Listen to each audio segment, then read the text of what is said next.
Greetings, my name is David Gomes. This is my assignment for Full Sail University. It's called TED Talk.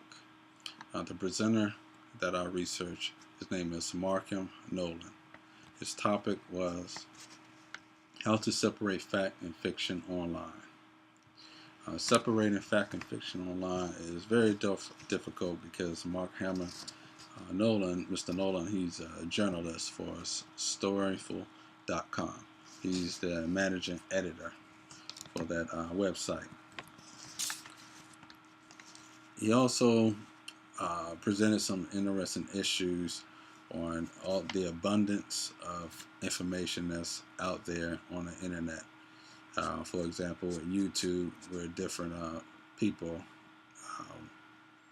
post events that's instantaneously, and what journalists does, that they would do their research and they would find these videos, and before they would present it in the news or a website or even a weather channel, they have to make sure that these videos are not fake and make sure they're credible videos.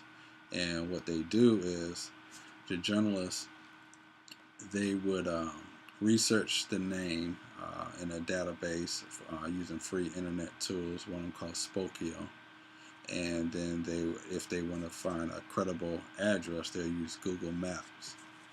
And also a lot of journalists today uses Twitter to get their leads and information, but also these tweets can also be fake, so they have to use different avenues and different internet free tools to get credibility of these tweets. Mr. Markham Nolan, he had different examples of leads and journalists used, like one in September 5th in Costa Rica in the year 2000. There was an earthquake, and the earthquake happened, and 30 seconds later there was a person who tweeted, and the world had access to this tweet, and they had knowledge of the earthquake. Before the earthquake, in 60 seconds, the earthquake hit another area 250 kilometers. So the world had access to this information, also for journalists. And he also had another example where there was a lady in Florida. She had, her name was Miss Krill, and Miss Krill was videotaping a storm, and at the same time, lightning struck her backyard. And to Mr. Nolan, being a journalist, he knew this was some good news that he can use. So what he did was, the only information he had on Miss Krill was her name on YouTube. So to make this credible, he had to do some legwork. So first thing he did was use Yellow Pages database to find her. Then he used Google Maps to locate her location, and also he used a website that, well, actually it was an internet free tool called Wolfram Alpha. That's how you check the weather reports.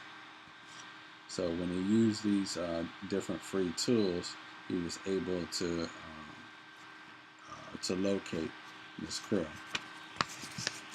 Now, Mr. Nolan, his storytelling skills was very good. It was very effective. He had a balance of he present his presentation with a balance. He didn't have too much of report data, and he also implemented storytelling, which was not excessive. Also, he was persuasive with his message, and this is where you can find that on chapter 1, page 13, with the emotion. He had present emotions, and also he had a call of action. He's actually used the audience as a doer. And that's the conclusion of my presentation. Thank you.